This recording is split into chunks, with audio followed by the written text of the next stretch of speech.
I'm Jo. Hi, I'm Belle, and welcome to BenchFeed TV, Natural by Design. We're hoping to help you join the dots between pantry and plate. Hi guys. We are back again, and today we're here with our jam session, and we're going to get slightly seedy. That's appalling. Indeed, though. Disgusting puns aside, my husband really doesn't like that word, seedy. Disgusting puns aside, we are looking at the jam-packed little super trooper, the Chia Seed today. So take it away, Belle. Yep, Chia Seed. I think it sprouts our beginnings a little bit. I had just finished making a jam, a plum and blackberry jam. Totally delicious. Very proud of that one. And Jo asked the question, had I made it on sugar? The jam making on sugar. Traditional, I did.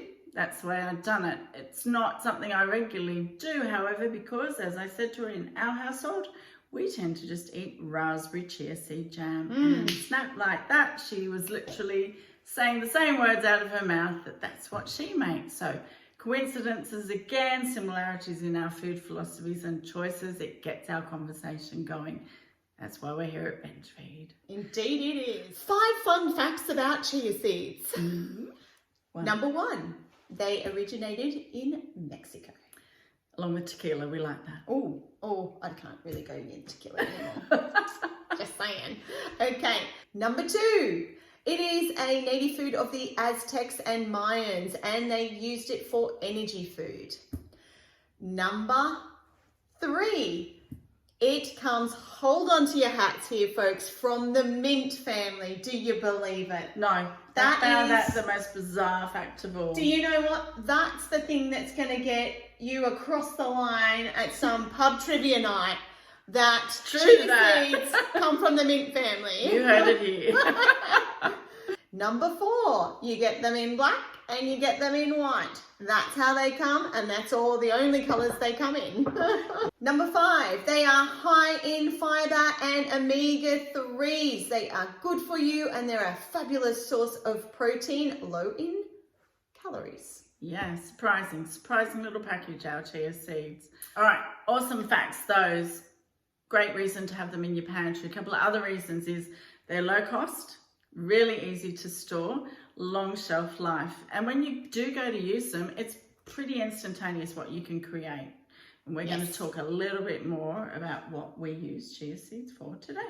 We're going to showcase its versatility because there's a lot that you can do with these seeds. Jo, what do you use chia seeds for, apart from our amazing raspberry jam? Yes, so amazing raspberry jam. I also use it to substitute anything in a jam recipe. Okay. Yep. If I'm using it for the jam, that is, of course. Chia seeds I put in my breakfasts, in my desserts. I pretty much put them wherever I can, usually slices, wherever I can diversify using them. Me too. I use it in the jam, in muesli slices. Something I find really popular is chia puddings. A lot of people see it on a cafe menu. They maybe even see it in the supermarket. There's a lot to be said for making it yourself because you can choose the flavours, create what you want out of it. I have today made a chocolate chia pudding, which almost tastes like chocolate mousse. All right, we'll talk a little bit about how you can put that together for dessert. So that's the other great thing about these chia products is where they can fit into your day's eating. Great snack for kids, use them for a dessert, start with breakfast. They can be consumed at any point in the day, and even for those of us that are looking for that little sweet thing, I've seen people go to the fridge, get the jar, and out with the spoon. I don't know who you'd be talking about. No, can't imagine. So it kind of reeks of versatility, Jo. It does. Absolutely, Belle. And versatility is really important to us in our lifestyles and our mindsets. So what we really want to focus on with the chia seeds underlying message is that if we open up our ability to be versatile, we open up our world, we open up our mindsets, and then we're looking at the world through a different set of eyes. Fantastic. It's what we're always talking about. It's what BenchFeed was about. Opening up, looking in different ways, exploring, look at the versatility and options that you've got. So we've got loads of options with chia seeds. So sticking with the versatility mindset or mantra that we're working with on this episode, let's talk about where we can put these things. So pancakes, jam, pudding, smoothies, fruit, wherever you want them. You can really, I think what we're trying to say with Chia Seeds is your imagination, wherever your imagination can go with Chia Seeds, so can Chia Seeds. Definitely. Yeah. Let's have a little look at a finished product. Okay, so here's my jar of chia seed jam. Yes, we use it for jam. My daughter grabs a spoonful of it and throws it into her smoothies in the morning, put it onto scones with jam and cream, put it onto pancakes. It fills some nutritional spots or eating occasions throughout your day. And if you go back to what we said, what did the Mayans and the Aztecs use it for? For protein and energy. Energy, That's okay? right. Our kids are always chasing a bit of energy. So I have a really fun idea that I used to give my kids. They make do it themselves now, they're older. But this is what I used to create, the Neapolitan chia pudding. Oh, sounds divine.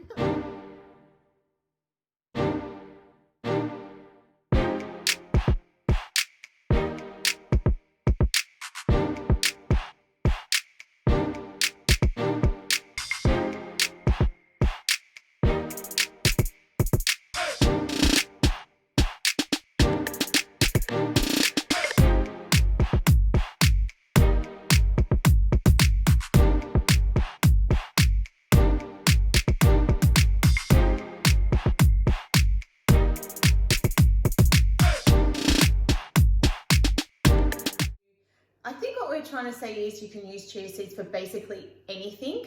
It's however far your imagination can stretch. Definitely. Is exactly where the chia seed can go. The temptation is great. All right, it's an awesome snack food. This is my Neapolitan jar that the kids always loved indulging.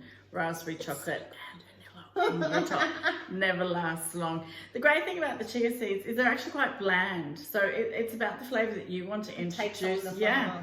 So whatever fruit you want to blend it with, whatever flavours you want to add. So the top one's just, creamy with a bit of vanilla, chocolate, berry.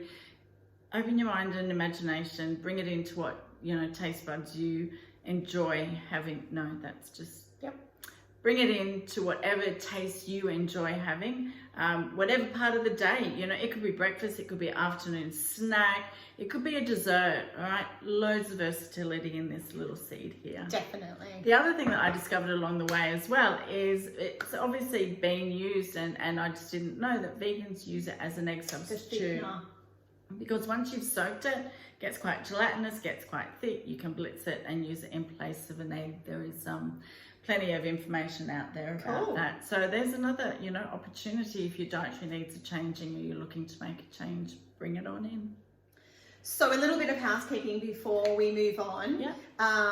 Just reminding everybody that you're probably seeing these videos through Facebook or Instagram TV, but it originates in YouTube. So if you subscribe to YouTube, then you'll see that in the notes of every episode, we write down the recipes that we've covered from its basic style, and then any swap outs that we offer, and any extra spin-offs we do. So for example, this time we've got our Chia Jam, so that's this one here. Foundation to so many things. Yum. And then we also put a recipe up for the chocolate chia. Yeah. Definitely. Raspberry and chocolate. Yes. Could not be a better combination. And then we also put the recipe up for our raspberry coconut slice. That's so, right. Very traditional slice. My grandmother made it all the time. We just wanted to show you how it can be used with the chia jam. You do have to make some modifications. So we've tried and tested it. The guinea pigs all ate it, they enjoyed it. So again, it can be a great snack, or it can even be a dessert. It's really Moorish. Recipes there with some swap outs, things like gluten-free flour, sugar alternatives, what Joe and I tend to do. That's it. So make sure you subscribe to the YouTube channel so you hear about every episode that we have when it's released, and also that you get those goodies in the notes. Awesome. Just remember when you're using chia seeds, if you make the raspberry jam, I've given you a quantity that's sufficient for probably about a week. It is a fresher product. Sugar's a preservative, and that's why it was regularly used in jam making. In this instance, you've got a fresh product, so please make smaller batches. Trust me, it doesn't last long in our household, so I'm hoping you guys will discover the same. Fill up jars with the flavors that you enjoy, but just remember about a week to a week and a half is a good turnover. If you're using fresh produce with the raspberry chia jam, then you can freeze. If Definitely, you make double loads definitely. of it. Look, to be able to have it all year round, I tend to use frozen raspberries. It's also a less expensive way of doing it. So please don't refreeze a frozen product, but sure, fresh, go for it. That's all from us at BenchFeed this time. We hope you've enjoyed the show. So from us, it's goodbye, and we'll see you next time. Thanks for joining us, guys. Bye. Bye.